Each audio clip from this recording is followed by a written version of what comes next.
Tendo Jesus saído de casa naquele dia, estava assentado junto ao mar, e juntou-se muita gente ao pé dele, de sorte que, entrando num barco, se assentou, e toda a multidão estava em pé na praia, e falou-lhe de muitas coisas por parábolas, dizendo: Eis que o semeador saiu a semear. Oremos. Onipotente, omnisciente, omnipresente, és tu, Senhor, nosso Deus.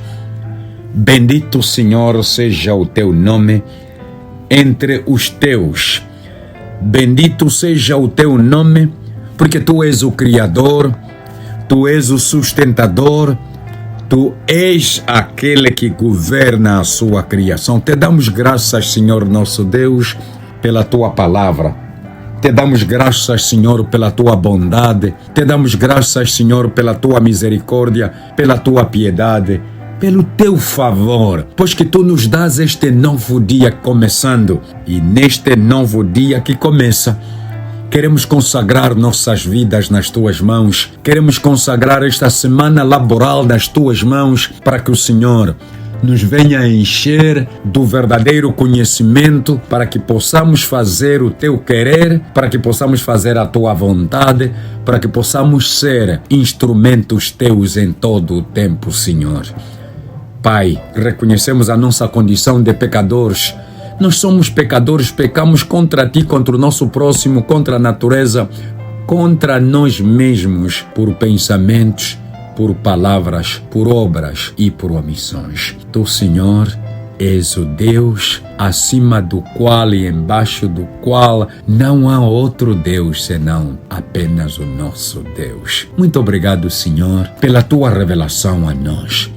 Permita nesta segunda-feira, dia 11 de setembro de 2023. O 11 de setembro diz alguma coisa na história. Por isso, entregamos-nos nas tuas mãos.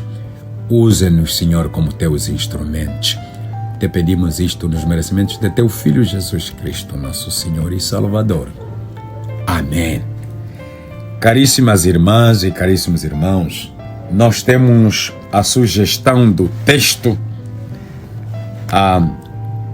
para esta segunda-feira, 11 de setembro de 2023. O texto é de Mateus, o Evangelho de Nosso Senhor Jesus Cristo, segundo São Mateus, capítulo 13, versículos 24 até ao versículo 30. Evangelho de Nosso Senhor Jesus Cristo, segundo São Mateus, capítulo 13, versículo 24 até ao versículo 30.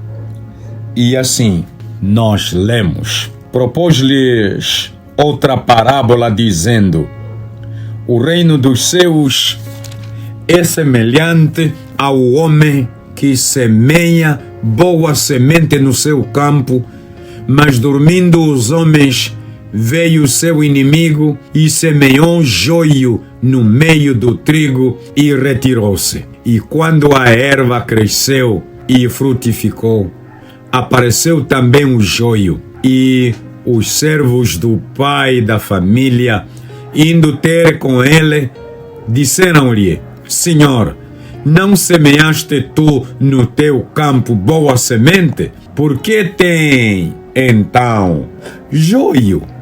E ele lhes disse: Um inimigo é quem fez isso. E os servos lhe disseram: Queres, pois, que vamos arrancá-lo?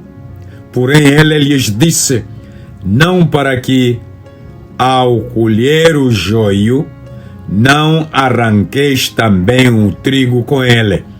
Deixai crescer ambos juntos até a ceifa, e por ocasião da ceifa, direi aos ceifeiros: colhei primeiro o joio, e atai-o em molhos para o queimar, mas o trigo ajuntai-o no meu celeiro. Palavra da salvação. Oremos. Bendito Deus e nosso Pai. Te somos gratos, Senhor nosso Deus, pela Tua palavra. É verdade que tudo o que existe veio a existir por causa da Tua palavra, ó nosso Deus. A Tua palavra é tudo que nós merecemos, que nós precisamos, que nós necessitamos no nosso dia a dia. Sem ela, nada pode ficar de pé. Assim, Senhor nosso Deus, nesta segunda-feira, queremos Te agradecer pela Tua palavra. Queremos Te agradecer, Senhor, pelas oportunidades que esta palavra tem trazido nas vidas de cada um de nós. Apesar de termos grandes desafios, apesar de termos e estarmos a passar por momentos difíceis do ponto de vista individual, familiar, comunitário e, enfim, como uma nação, Senhor nosso Deus, Tu conheces a nossa dor, a nossa falta. Tu conheces, Senhor, aquilo que mais necessitamos. Assim, nesta manhã, queremos entregar-te, ó bendito Pai, todas as coisas.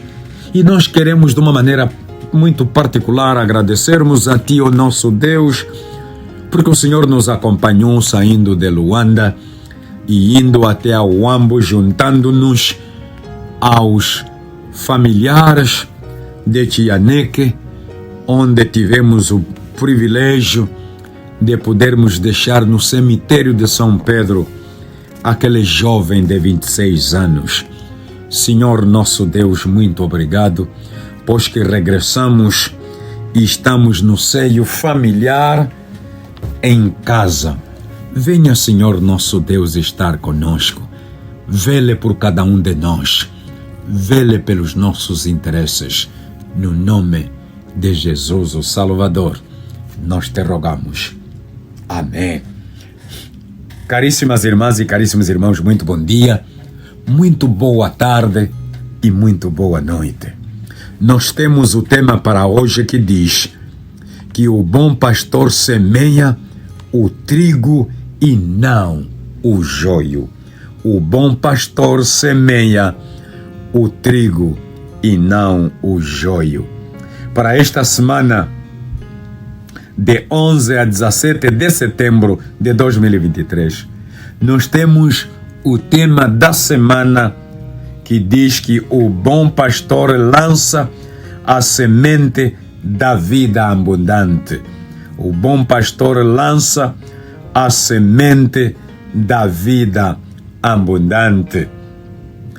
O Senhor Jesus ensinava por meio de parábolas. Entre elas, encontramos a do bom pastor, do semeador, da ovelha perdida. Esta semana dedicada à reflexão sobre a vida do pastor dentro da Igreja Evangélica Congregacional em Angola, analisaremos as implicações atuais e os desafios que este ministério tem para a Igreja e para a vida dos membros em particular, estudando algumas parábolas que ilustram a ação do bom pastor. Sim, precisamos de voltar para o tema de hoje. O bom pastor semeia o trigo e não o joio. A parábola do joio e do trigo narra que um homem semeou trigo no seu campo, mas de noite seu inimigo semeou joio no meio do trigo. Quando as espigas brotaram, os servos viram que crescia joio entre o trigo. Nesta parábola, o bom pastor é representado pelo homem que lança a boa semente, que é o verdadeiro evangelho. O mau pastor é representado pelo inimigo que semeia o joio, o evangelho adulterado.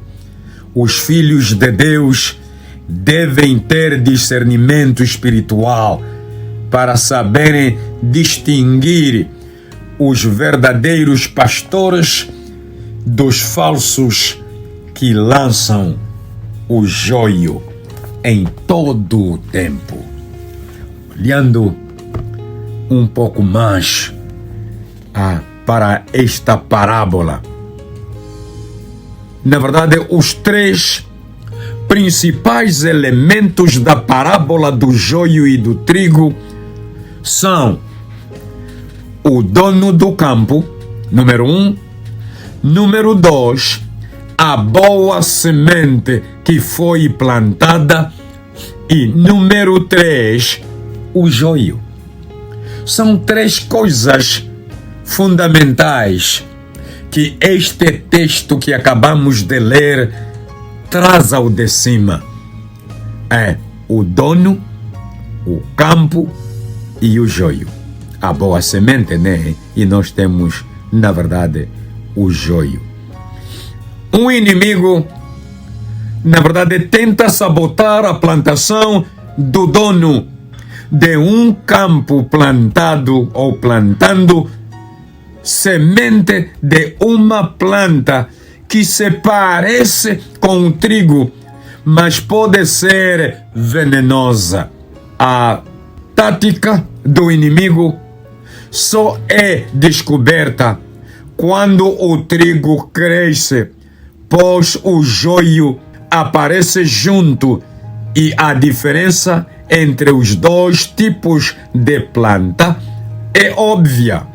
Neste ponto, os trabalhadores revelam sua intenção de arrancar a erva que pode ser nociva, mas o dono da terra os aconselha a ter cuidado e paciência. Qualquer tentativa de separar o joio do trigo nesse estágio ou neste momento, nesta altura em que o trigo e o joio na verdade se encontram, poderá causar dano ao bom fruto, pois suas raízes estão entrelaçadas lá no fundo. Por isso é que em 13, 24 a 27, nós na verdade lemos o que está ali plasmado.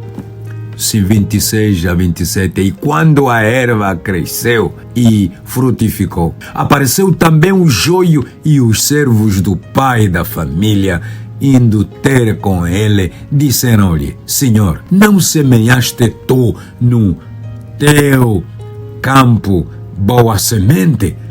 Por que tem então joio? Por quê? Qual é o problema? Neste ponto, os trabalhadores revelam sua intenção de arrancar a erva, que pode ser nociva. Sim, qualquer tentativa de separar o joio do trigo nesse estágio, conforme estamos a dizer, poderá causar dano ao bom fruto.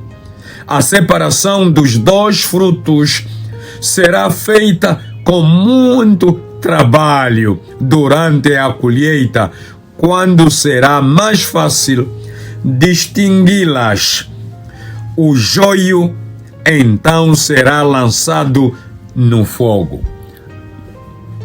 O joio, na verdade, tem as suas espigas, as suas folhas são parecidas às folhas do trigo, da planta do trigo. Mesmo a espiga que vai aparecer do joio parece a espiga do trigo.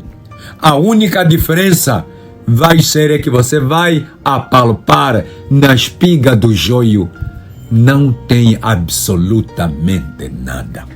Esta é a grande diferença. Já tenho dito isso muitas vezes. Sim, essa parábola, na verdade, a conhecemos, a temos lido, mostra o desenvolvimento do reino dos céus em 3 fases: plantio, crescimento e colheita final. Nós temos que ter isso em conta. O reino de Deus, na verdade, tem estas 3 fases, os 3 estágios: o plantio, o crescimento e a colheita final. Andando na comitiva dos netos dos missionários, uns da América, outros de Canadá, ficaram muito admirados ao verem aquilo que os seus avós fizeram, porque na verdade a boa semente lançada pelos seus avós estava a produzir bom fruto, estava a produzir. Admiraram de que muitos deles saíram na década de 60 e nunca mais voltaram. Outros, na sua maioria, saíram na primeira metade de 70 e nunca mais regressaram, e encontraram a IECA como ela é. Gigante. Não é anão. Gigante. Sim. Para dizer que, na verdade, as etapas foram observadas. A sabotagem do inimigo parece eficaz, mas apesar da competição, o trigo sobrevive e cresce. Na colheita, a última separação acontece quando o Senhor destrói o joio e ajunta o trigo. Jesus interpreta essa parábola nos versículos 36 até 43, explicando seu sentido individual e coletivo. No sentido individual, é importante reconhecer que somos influenciados por Jesus, que planta a boa semente, e pelo maligno, que planta o mal. Para os africanos, na verdade, o mundo espiritual está vivo entre todas as pessoas com quem interagimos, e nossa cultura é baseada nessa intenção. Alguns desses espíritos provêm do inimigo e têm planos destrutivos para a nossa vida. Portanto, tenhamos cuidado ao interpretar esta parábola no sentido coletivo. Precisamos lembrar que o reino dos céus não é somente a igreja, mas a lei soberana de Deus em todo o universo, no qual a igreja está, na verdade, incluída. A parábola não ensina o triunfo imediato dos cristãos, não é isso. E da igreja pura, não é. E sim, a paciência de esperar até que os propósitos de Deus sejam alcançados e Ele conclua a história do mundo que Ele, na verdade, criou. Essa parábola particular deixa claro que é impossível buscar a congregação ou a denominação perfeita. Sempre haverá joio na plantação. Além disso, às vezes é muito difícil distinguir entre os que fazem parte do reino e os que não fazem. Portanto, não devemos ser precipitados em julgar, pois podemos arrancar e danificar a boa semente, a boa colheita que na verdade teremos no futuro. É preciso exercitar a paciência e a precaução até que Deus, o único juiz, finalmente decida encerrar a história e fazer a distinção final entre os que são dele e os que não são. Só ele sabe quem de facto professa seu nome, conforme diz Timóteo na sua segunda carta, Paulo, a segunda carta a Timóteo, capítulo 2, versículo 19. Assim, os líderes eclesiásticos devem ser muito cuidadosos no exercício da disciplina. Sim, porque sabemos que entre nós temos pastores, na verdade, que nós não sabemos se são pastores de quem.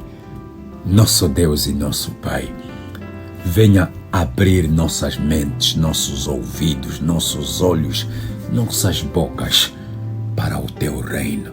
Faça isso, Senhor, no nome de Jesus, o Salvador. Amém.